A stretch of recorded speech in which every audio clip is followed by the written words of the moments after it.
On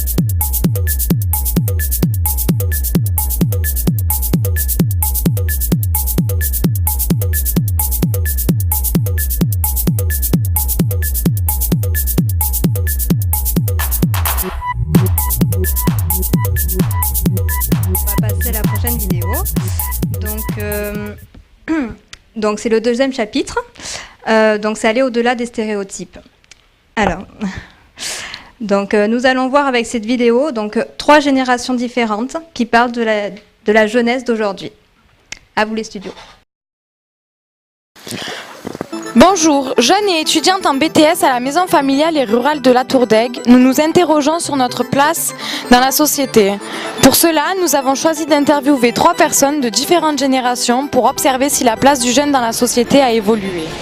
Tout d'abord, nous nous adressons à une jeune élève de bac de la MFR. Dans la société, je trouve que les gens sont tous indifférents envers les uns aux autres et c'est assez absurde, je trouve. On devrait plus être solidaires. Ensuite, en tant qu'élève, je suis dans une école de service et j'ai l'impression que c'est plus l'anarchie qu'autre chose.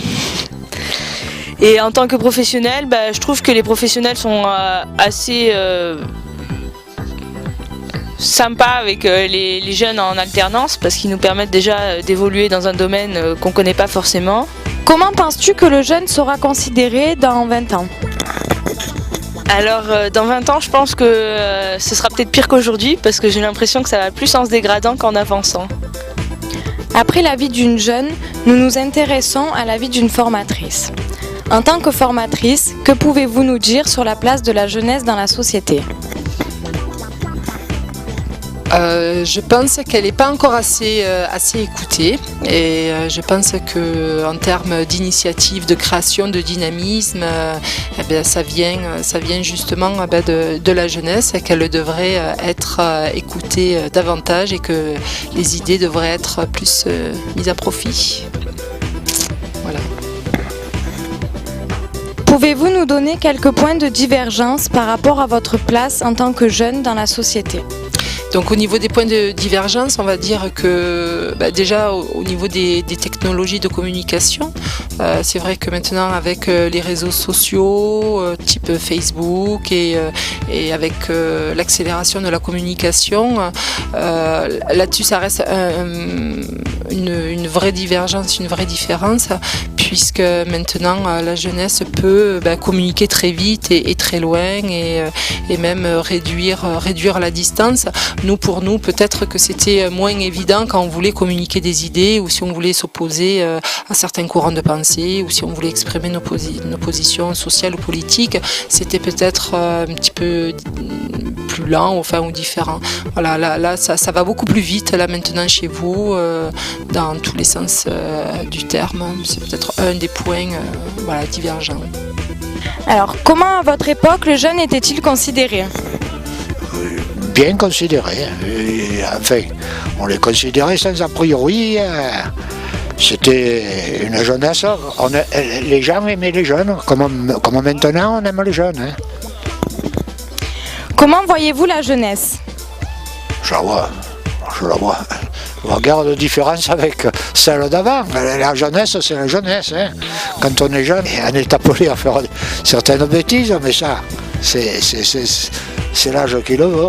Après on se calme. Du fait qu'on leur a donné la majorité à 18 ans, on les responsabilise beaucoup plus. Voilà, je pense que c'est ça. Grâce à ces 3 générations, nous constatons l'évolution du jeune sur 60 ans. Et vous, qu'en pensez-vous ?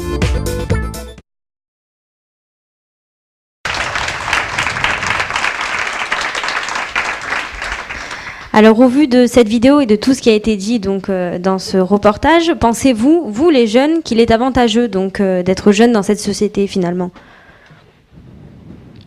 Alors peut-être des réactions de quelques jeunes dans le public. Vous êtes vous aussi concernés par tout ça, donc si vous voulez réagir, n'hésitez pas. Sinon les invités ?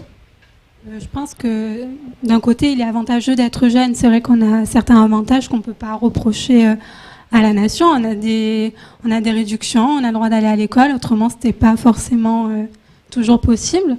Après on a un inconvénient, c'est qu'on n'est pas toujours écouté et que vu qu'on est jeune, on nous met derrière les adultes la plupart du temps. Sinon, oui.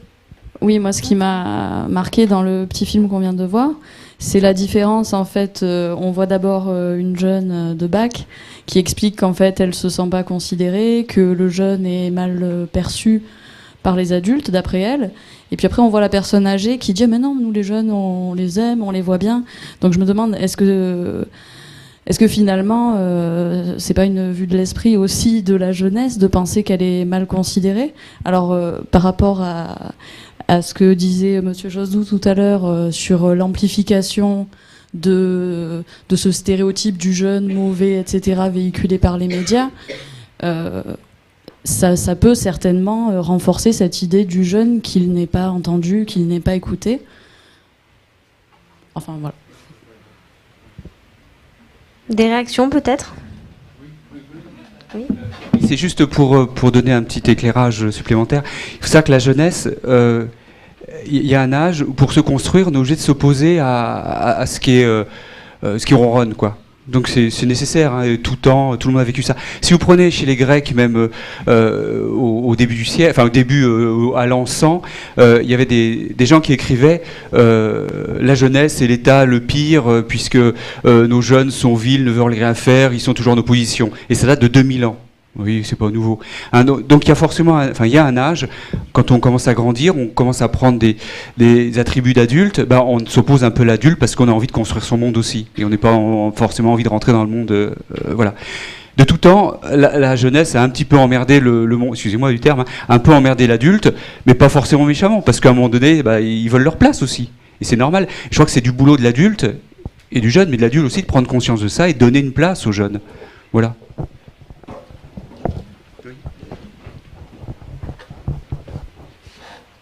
Moi, je voulais rebondir justement sur le phénomène aussi culturel, ce que j'avais exprimé, c'est-à-dire que c'est typiquement français, l'adolescence. Si vous regardez les cultures africaines, il y a une espèce de rite de passation, et quand on entend finalement les jeunes parler qui eux-mêmes formulent un âge, moi, c'est vrai que 30 ans, ça me paraît extraordinaire. Je me dis, ils sont où ces rituels? Autant au niveau de la famille, autant au niveau de la société, autant au niveau éducatif. Je pense qu'il faut un espèce de rite de passage que peut-être qu'on ne retrouve plus actuellement dans notre société, qui informe le jeune que maintenant, ça y est, il est enfin sorti. Je pense que c'est un peu notre responsabilité aussi en tant que parents, en tant que professionnels, en tant que individus dans la société, par rapport, comme on parlait du service militaire, il y a des choses comme ça où on devait dire aux jeunes, ben voilà, tu as fait ce rite, tu es passé, tu es de l'autre côté. Et moi, je me dis, bon, il faudrait peut-être envisager, même voilà, au niveau de peut-être des adultes, qu'est-ce qui se passe pour nos jeunes, à quel moment, je ne veux pas vous faire la référence du film Tanguy, mais c'est quand même quelque chose qui se multiplie énormément. Et moi, je me dis que bon, il faudrait peut-être effectivement, cette responsabilité peut-être appartient à l'adulte, à la société, aux professionnels, de peut-être remettre quelque chose, un indicateur pour la jeunesse. Voilà. Alors, est-ce que, d'après vous, la naissance de la catégorie jeune adulte est-elle bénéfique dans la société? Moi, c'est juste, je suis pas trop d'accord avec ce que vous dites, parce que en fait, je veux dire, moi j'ai 18 ans, je vais avoir 19 ans et je me sens vraiment pas adulte. Donc c'est pas pour dire genre un âge ou quoi. Par exemple, c'est bon, à 18 ans, tu vas, comme ils font en Afrique, je sais pas, par exemple, genre sauter le truc d'un feu, c'est pas parce qu'on a fait ça que ça y est, on est adulte. Enfin, je veux dire, moi je suis pas d'accord sur ça, sur le fait que c'est pas parce qu'on passe ça qu'on est adulte. Après, d'être adulte, ça se ressent et voilà, je suis pas trop d'accord sur ça. Oui, c'est très intéressant votre réflexion parce que en fait, je crois que c'est pas tout à fait ce qu'a voulu dire Madame. Après, je sais pas. On a deux sociétés totalement différentes. En Afrique, on a une société, si on prend en Afrique, une société traditionnelle où tout est exactement identique au fil des années, des centaines d'années. Donc, dans une société traditionnelle où il n'y a pas d'évolution, on peut créer un rite de passage puisque tout est pareil et on sait comment on sera demain. Donc, on sait comment on sera après-demain. Donc, on peut dire tel jour. À tel endroit, maintenant on est adulte parce que c'est identique. Là, une société totalement différente aujourd'hui, on ne sait pas comment sera demain. Et dans une société comme ça, c'est pour ça que les rites de passage ont disparu dans notre société, puisqu'elle évolue sans arrêt. Et donc, je suis d'accord avec vous, dans une société, il est impossible aujourd'hui de faire un rite de passage. Ça peut être que des rites d'apprentissage. J'ai appris, etc. Voilà, exactement. Je suis d'accord. Mais c'est contextuel à notre société. Et qu'est-ce qu'il faut inventer, parce que maintenant on a des gens qui sont perdus, qui arrivent à 25-30 ans, qui sont toujours aussi perdus. Et peut-être qu'il est nécessaire quand même de réinventer quelque chose. Mais on ne peut pas l'inventer tout seul, le monde d'adulte, entre guillemets. Il faut qu'on l'invente ensemble. Voilà. En Afrique, un jeune est construit par toute la tribu, ce qui n'est pas le cas en Europe. La société aide très peu ou très mal l'individu à croître, à s'autonomiser, à se responsabiliser, etc. etc. Donc, montez bien votre micro, s'il vous plaît. L'Afrique, c'est quelque chose qui est difficile à comparer avec nous aujourd'hui. Ce qu'a dit Pierre est très juste, mais il faut aller plus loin. Et par rapport à la construction du jeune, et pas de l'adolescent, parce que le terme adolescent a toujours été très péjoratif. Et lorsqu'il y a des problèmes, on ne parle plus de jeunes, on parle d'adolescents. C'est vieux comme le monde, ça.